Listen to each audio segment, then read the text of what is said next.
Hi, everybody. It's Donna Reed, and I'm back in the Cactus Lounge for the first time in a very long time. Most of you know that I traveled in Up with People in 1976 Cast A. And this morning we have a group here who I met in air quotes, through going to an alumni communications meeting not too long ago. And I'm going to ask you to introduce yourselves and tell when you first traveled and Up with People and maybe where you live right now. So Karen Lyons, you're my top left. Good morning, Donna. Thanks for having me. My name is Karen Lyons, and I traveled as a cast member in 84C. I was a New Englander at the time, but this morning I am zooming in from California, San Francisco Bay Area, where I've lived for the last 28 years. Well, right all the way across the country. Awesome. Yes. Mhm. Okay, and Karen, tell me how you pronounce your last name. Vitkovich. Savitkovich. Perfect. That's a Yeah, mouthful. it is. Yeah. Yeah. So hello, everybody. I'm Karen Svitkovich. Used to be Karen Baker, and I traveled in 84B, and I'm talking to you today from Boston, Massachusetts. Welcome. I'm Brad. Hi, Donna. Good to see you again. I'm Brad Bungham. I was a student in E82 and then spent most of the 80s on staff and then again in Europe from 2015 to 2020. I've lived in Copenhagen, Denmark for 35 years, and I'm calling in from Iowa today, Wow. where I grew So up. so that's a whole lot. What did you do for staff? Did you have a whole bunch of different jobs or Yeah, I yeah. did. I drove truck and did lighting my first year. I was education manager, assistant cast manager, operations manager, cast manager, and then Wow. I was director of Europe from 2015 to 2020 after a Wow. 25-year break. So you might be one, not the two ladies. I did costumes for 78E and then 80, 81, and 82 Oh, in Tucson. That was my summer job, while I was here. oh, wow. Yeah, Yeah, I anyway, that's a big job. there's a whole lot of you can write a book about the ridiculous things that happen with costumes. And I'm We sure you we all know. probably don't want to know. Yeah, exactly. The Paul We had to Harvey, wear them. the rest of the story, especially those men's double knit snap crotch things back in the day. So, uh, I remember. yeah. So, Still everybody, suffering. you're here today because you put together a global impact program. And when I had heard about it, had no idea really what was involved.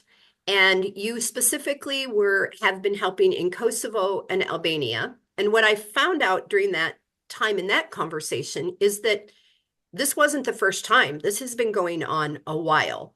So, who do you think is best to address maybe how this started or how long you've been doing it? I think probably Brad is the best. He has the most history in Okay. terms of what's been happening with Up with People and Kosovo and Albania. All right, Brad, why don't you tell us how this all got going? How long you've been doing it? I've been doing it since 2015, but it had nothing to do with Up with People back Okay. then. I started as director of Europe in 2015, and Paul Whitaker at the time was training me, I guess you could say. And he said, "You need to get to know Paul Delaney." Mm, I said, "I know the name, but I've never met him." And he said, "Well, he's bringing his a group of his donors from his nonprofit New Day Impact to Albania and Kosovo in a couple months or whatever." I said, "Well, hey, I'd love to go." So he asked Paul, and Paul said, "Of course. I've heard Brad Bungham's name as well." So I went with Paul Whitaker on that first trip in 2015, and one thing led to another, and I think I've probably been there 10, 12 times now over the years. And then finally, Paul wanted to bring a group of Up with People, and of course I did too. So we worked on that, and I think we were there in 2018 with the cast. We spent 2 weeks, the final 2 weeks of the year, and it was, I think I can say with confidence, the highlight of the cast year. was that in Albania or Kosovo? It was in Kosovo only. Yeah, Okay. we weren't able to find sponsorships in Albania, but we had a really good team in Jakova, Kosovo, which is where we spent most of our time, the three of us, plus Paul and Dominic. in this past trip. So um, yeah, only Kosovo at the time. And over the years between 2015 and 2018, and even leading up to 2020, although COVID got in the way of our final trip the night before we were supposed to leave, Oh my. I just kept going with Paul because we were planning a return trip, um, not knowing COVID was going to shut the world down. And the other reason I kept going is having nothing to do with Up With People was the fact that from that initial trip, I was just blown away by the need in that part of Europe. And as I said, I've lived in Denmark for 35 years and, consistently top 3 in standard of living in the world and so on and so forth. And I've been to Croatia a number of times, both for work and family vacation. And I saw the effects of the Balkan War there, but I had no idea how much worse it was just down the road in Kosovo and Albania. And, Wow.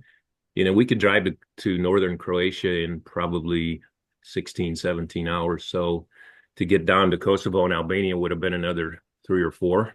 And I said to myself, I said, this is just wrong. It's a 20-hour drive. It's like driving from Iowa to Denver, and you can do it, but it's like a different world, a totally different world. And Interesting. of course, there's money there, but there's also generally an incredible amount of poor people, and the after effects of the war are still quite visible.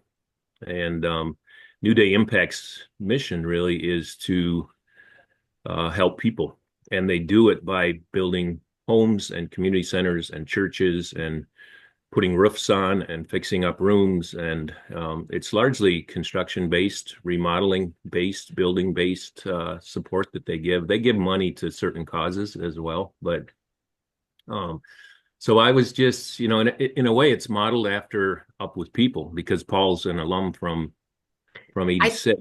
Pretty sure I have an interview with Paul recorded somewhere in these 60 interviews. I'm sure you do. Yeah. I'm sure you do. Yeah. And we tried to get him to join today, but I think he's just incredibly busy. So he's done an amazing job. He's a great leader. He's a great fundraiser. And he really, really cares about the individuals down there and the families that New Day Impact supports. So I wanted to be a part of that. And as our friendship grew, he wanted me to be there as well, because it's typically 100% Dutch. So he wanted a American Dane or Danish American or whatever to go to mayor's meetings and That's stuff awesome. like that, add a little diversity. So that's kind of my background, and I'll continue to go, although I hadn't been there since 2019, as I said, because of COVID. Yeah. But all right, so I'm gonna pop over to Karen Svitkovich. Karen, when did you get involved? And So I got involved a little over 2 years ago. So at the time, I had just taken on a new Up With People International Alumni Association board position for global impact. So this was a new role, and the goal was to plan volunteer and learning trips that alumni could do together. And so Brad and I had been colleagues for many years, and he suggested that I connect with Paul DeLange and learn more about Kosovo and Albania. So I did. And then in October of 2023, I went on the trip by myself with the Dutch entrepreneurs that he was bringing there. And like Brad, I was really touched by the work they were doing, the impact that they were making, which seemed really systemic to me. I could really see that they were partnering with local nonprofits and didn't have this kind of savior mentality, but really a kind of long-term mentality in terms of the work they wanted to do. And so after experiencing it myself, I made the decision to have us try to organize more alumni to go as a part of the work that New Day Impact was doing. That's awesome. All right. And then Karen Lyons, I understand, and I think your story of how you got involved is pretty fascinating. So share that. Sure. So this year was my reunion year in Ireland. And when I was looking at my options for what I would do for activities um, during my stay, there was this option for a special study group through oh my gosh, I just forgot the name. I get it confused with New Day Impact, but Global it's impact. Yeah. Global Impact. Yeah. There was an opportunity to go to Belfast with a smaller group of 15 for 4 days for a peace study. And I'd always been really interested in Belfast and Northern Ireland and the Troubles. And I thought it was a unique opportunity. So I got to know Karen and I signed up and I convinced two other cast members to go. And it was a great experience. And then during that time, Karen promoted this Kosovo and Albania trip. And I thought, whenever would I get that opportunity again to go to a place that I wouldn't pick for travel or a vacation, but it was going to be something that would be unique, that frankly was a lot like Up With People and the important work that could be done from alumni and in a community service aspect. So I trusted Karen and I signed up and I got home from Ireland and then got ready for another trip to Kosovo and Albania. So there's a couple of things here that I want to interject for whoever listens to this. And one of those is that there was all this discussion about, oh, we're going to be in Ireland for a reunion, and what is that like? And of course, the Europeans were happy, and then Americans are like, man, it's so far, and blah, blah, blah. And so I think the story is interesting because the smaller groups, it really worked. There was great success at the reunion this summer. And my 50th will be 2026. And so I am encouraging my cast to go, but also the connections that you made there, because you said in the other group that if you hadn't met them, you're not sure you would have made the decision to do this. And I know I wouldn't have actually, yeah, just because it just sounded, it didn't sound so defined and I didn't understand, and I have to say, I trusted Karen.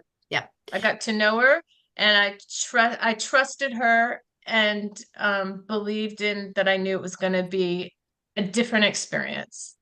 And I think that for me, because I remember when it was first announced, I actually found an email in my Up With People file, corresponding probably with you, Karen, about it. And I always think, oh, they probably won't do it if they don't get a certain number of people. So to have you guys come on and learn the rest of the story about it was super interesting for me to know that, okay, maybe only 3 of you are Up With People alumni, and that's fine because there already is this other core group that's been coming, from other places. So I want to give props to the IAA for that reunion and for those opportunities that kind of led to this, this little group here. Brad, I want to go back to you. Well, actually, any of you. So one of the other things that came up in when you were talking to that, what was that group called? I don't know, the Alumni Communications. It was like an update thing. You talked about how hard it was. Somebody talked about how hard it was in Kosovo, whether to get people to trust you or to get services or something. I can't remember that whole It was story. Paul DeLange, I believe.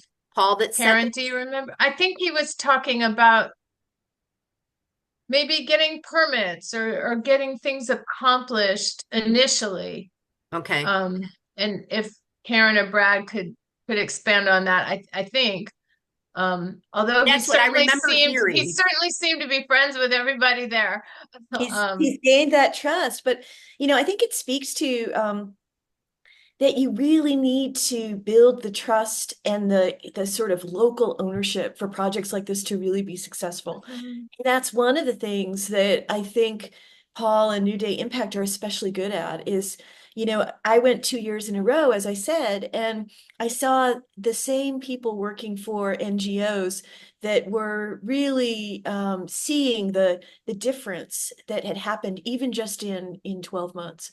But I'm sure that initially on the ground for Paul and his and his organization to be able to really gain the trust of local people. It took a while, but he's really succeeded in doing that. But I don't know, Brad, you probably know more than I do what that took. Well, you're right. He didn't just go down there and say, "I want to help Kosovars and Albanians." Um, it's a long story, but I'll try to make it short. Where it got kicked off was he took his son. He was a chaperone for his son's soccer team in Albania, and they went down there and played a group of Albanian boys. And Paul came home, reacted a little bit like I did after my first trip, said to his wife, "I want to do something for these people." And she said, "Well, do it then. Don't talk about it, do it." So he started building relationships, and they have an incredible network down there. So, and he's been going there. I don't know if he already had the foundation or if he started it at that point, but I was at the 10-year anniversary of New Day Impact. I think it was in 2019, so that's 5 years ago. So they're pushing 25 years down there. Wow. And the one main difference between Up With People and New Day Impact is that they are a Christian organization, and they don't hide that, but they don't discriminate, so to say. They can't say you can't come if you're not a Christian. Or you don't get help for a new home or whatever. Oh, okay. And Kosovo's what, 98% Muslim, and so is Albania. So they help everybody. They help people. And but a lot of their connections down there are through the churches, and Hope for Albania and other nonprofit organizations that they've teamed up with, and then they've just gotten to know tons of people. And when Karen was talking, I was going to add on, but I'll do it now. Even Karen having gone there for the second time, and me having gone there, like I said, 10 or 12 times, you get to know the families that they've helped. I've seen kids grow up and go off to college, and lives turned around, fathers who were totally dejected. It's a very man-dominated society down there. And from people who lived in the mountains during the war, came back home, their homes were gone. New Day Impact has built homes for a lot of those families. And to see the look on the man's face, the husband's face, when he has something of his own, and he has a garden that he planted himself. And I mean, they were living in what we called the barracks. And it was awful. I mean, awful, awful, awful. You can't imagine how bad it was. It was, for those that have been to Johannesburg or Mexico City and seen the worst of the worst, it was like that. And over the years, they've just continued to build their relationships. They brought in new people, introduced them to people like Karen, had outsiders come in, outsiders meaning non-Dutch, non-NDI, New Day Impact people. And they also bring a youth group down there once or twice a year. So it's teenagers. And that's where it's really modeled after Up With People. They do music and dance and go into schools and daycare centers and nice. Really make an impact. So I think too, and I neglected to say it, but I'm repeating myself now, but one of the big joys for me has been, and I think for Karen, even having gone there one time, is seeing the families that you saw last time, or 9 years ago in my case. Very true. Seeing the kids grow up and seeing the families thriving. And so with that, I want to ask then, so in my brain, there's like this Habitat for Humanity thing. Like I think about the people that go to Mexico and build a house, right? So when you went there, and any of you could answer this, did you have a preconceived notion about what it would be like and what you would do? So Brad said you the first time you just went and you were like, did you think, oh, I'm going to go put a roof on a house? Like what did you guys think you were going to do when you got there? Karen Lyons might be good to. Yeah. Because I think, start. I actually think one of the things that we didn't do as well as I hope to do this in the future years is it was difficult for us to explain to people exactly what it would be like. And that's one of the reasons I'm really happy about this, this recording with you, Donna. So I think, Karen Lyons, what did you think you would be doing? I know we talked about a potential itinerary, but what was in your head? You know something? People ask me what I was going to do, and I say, I'm not quite sure. And it comes back to, again, that trust that I had in Karen because of my Belfast trip. I didn't know what that was going to be like either. But, Brad's mentioned a couple times modeled after Up With People. And where I say trust, I knew there would be community connection that I wouldn't have gotten the chance to experience had I gone on a normal trip on my own, and that I would get to interact with people who lived in poverty. I knew that, and and be invited into their homes. I think that's a real privilege that I don't take lightly, or I don't think anybody there did either. It wasn't like we have something that you don't in terms of wealth. It was more it was more of a privilege to be invited into their homes to say, I'd say some of this trip was an assessment of what would be needed, and for people to tell you their story, their hardship stories of why they were living like they were living, of conditions that, wasn't their fault. And so it was a very human experience that I just knew I had an inkling of that I would get, and to appreciate the culture.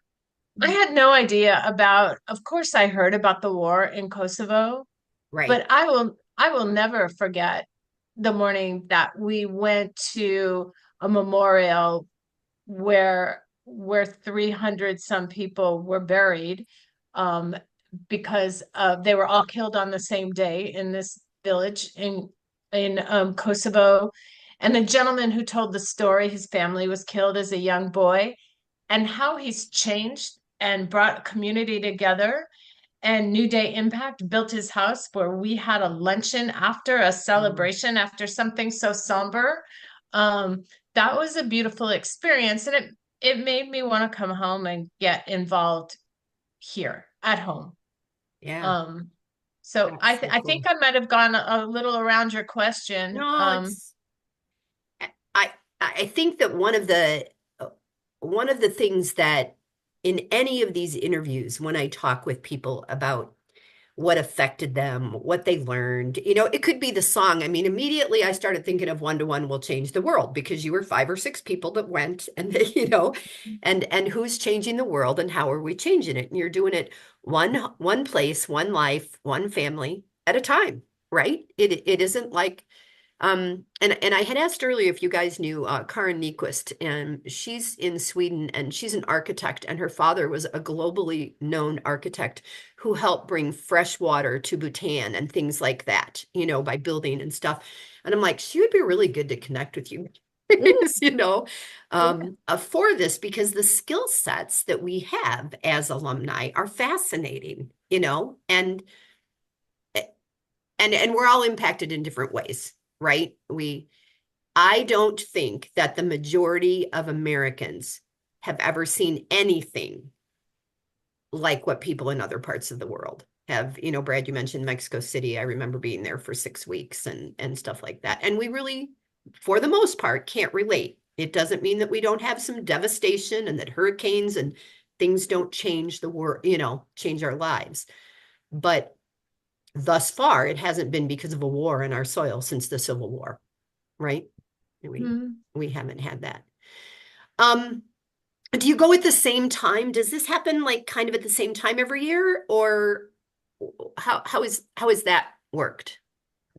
Well, Paul, he organizes a number of trips over the course of the year for various groups and various ages.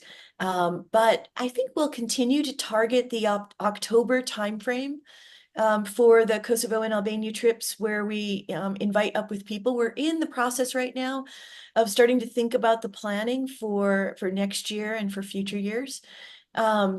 And we are trying to coordinate as well with Alumni Week. So Alumni Week will be in July instead of August next year. So the time period between Alumni Week will be a little bit longer, and I think that will be helpful. Yeah. So there's that piece as well. So it's not in stone, but my anticipation is that it'll likely be in October again next year. Okay. I'm going to throw something out here and it's going to sound like a commercial. There is a Keller Williams presence in Albania, not in Kosovo, but in Albania. And we have a day of giving the Thursday in May closest to the 12th because of our original service person's birthday. And they always are looking for ways to participate. And it happens all over the world in all of our offices.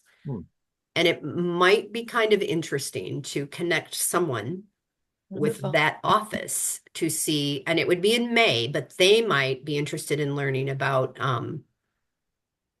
oh my God, I'm doing the same thing. I'm reading Global Impact, to see whether any of the realtors there might partner with Yeah.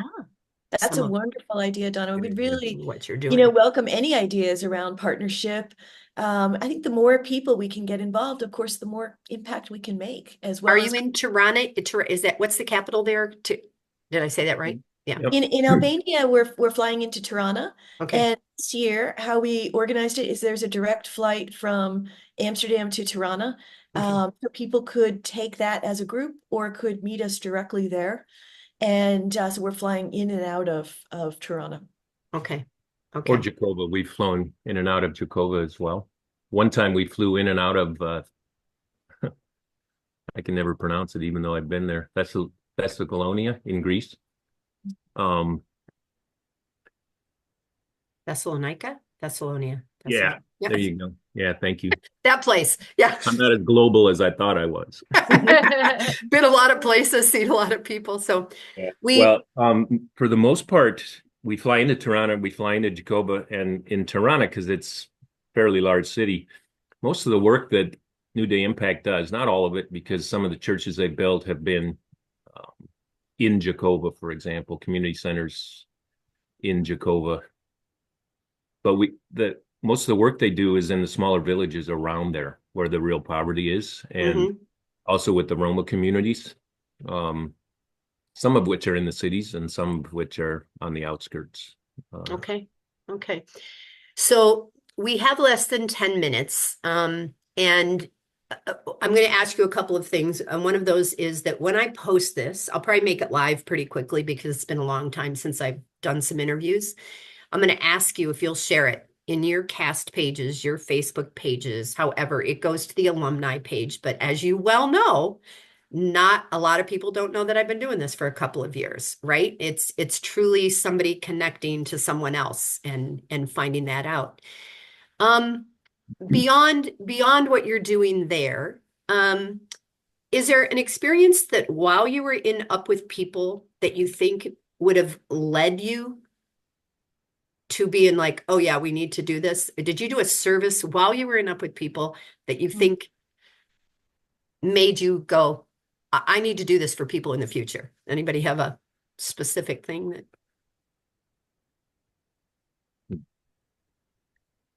I think for me, when I traveled and Up With People, I'm not a singer or a dancer. I think I had 2 or 3 MC roles and I went on PR. For me, what really touched me and what really made my year was the service projects. I really felt like that's where I grew the most personally, and that's where I felt the best about my involvement. So for me, knowing that groups of alumni wanted to continue that in their kind of adult post Up With People life, we got that feedback from the survey that went out in 2018 and 2019, made me really motivated because I thought, wow, there's thousands of alumni in Up With People. And if we can mobilize even just a small percentage of them to do good work together in the world, it's like a ripple effect. And so that for me is what motivated me to be a part of Global Impact with the IAA, and also what motivated me to go to Kosovo and Albania. Nice. My son traveled in 2013, and when they were volunteering in Florida, I don't know if any of you have kids that traveled in the 2000s. They have a week in a city, right? And unlike the 2 days, go, somewhere in Florida, they were taking all the pieces of soap that people leave in dishes.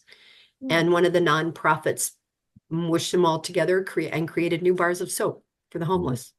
And Wonderful. and I remember him talking about that. And I'm like, we throw so much away, right? Yeah. And Mm. stuff like that. So if someone wanted to find out more about this for the future, Karen, would they email you or what? They certainly could email me. They could go onto the IAA website, and under opportunities is the description of and kind of sample agenda of what we did this past year. Okay. And that's where we'll be putting the registration Okay. for next year. But we'll also try to, and we did this year as well, try to have people post it in their cast groups. Oh, yeah. And talk about it during the connector meetings that happen monthly. I think that today's world has so many ways to connect that sometimes I feel like, oh, I have to do a message. Oh, I have to do a Facebook. Oh, I have to do a WhatsApp. Oh, I have to text somebody privately because they never look at any of that, I think so. Whereas back in the day, there was like one way to find out and you just found out. Yeah. So I really think it's something that we need to continue to promote. Any last words from anybody? We've got about 3.5 minutes. I think what you're doing, Donna, and I've thought about it since you interviewed me back in 2015 when I came on in Europe. And honestly, even myself, I forget about the fact that you're doing this. And I don't know where to find you. Now I do. I just feel like you're a hidden gem within the alumni world. And Thank you. we got to figure out a way to make people aware of the fact that you're doing these things on a somewhat regular basis. Yeah. Agreed. Yeah. I was doing a couple a month for a while and then my world got crazy, but I really want and I need to meet new people. I need to, like, I was in 76. I wasn't traveling in the 80s. And it's like, who knows, who knows, who knows who. And so if you have anyone else that you think that would be a great person to interview, let me know, because our stories are vast. And I think for 23,000 alumni, there's been a lot of impact in the world. Well, I would stay on gently and I'll help you. Karen and Karen can help you as well. I would stay on Paul and Dominic. Okay. Dominic only traveled 1 year, but he knows a lot of people. Okay. And he's a wonderful guy, typical Irishman. And Paul, obviously, he was on staff for, I don't know, 3-4 years, mainly in Europe, but he knows a ton of people as well. So stay on them. And if you get them one-on-one or together or whatever. And you guys, if you get a chance, go listen to some of the first ones I did from like the early 70s, because that group of like 71 and stuff, half of Yuma traveled like in the early 70s. And I mean, some were on the covers of magazines based on health, things that they discovered. It's amazing to me. We really are our own city. That we probably have at least one of everybody in the alumni world. So I'm gonna end this. Thank you, you guys, for making this work. So much. Thank you, yeah, Donna. Yeah, we'll get it out there. Share it with your groups, in your groups. And Brad, I think you sent me Dominic's email, so I'll try to follow up with him too. So, all right, have a great rest of the day, and then I'll message you in the WhatsApp group when I make it live. Okay. Thank you, Donna. Thanks, Donna. All right. Bye. Bye, Brad. Bye, Karen.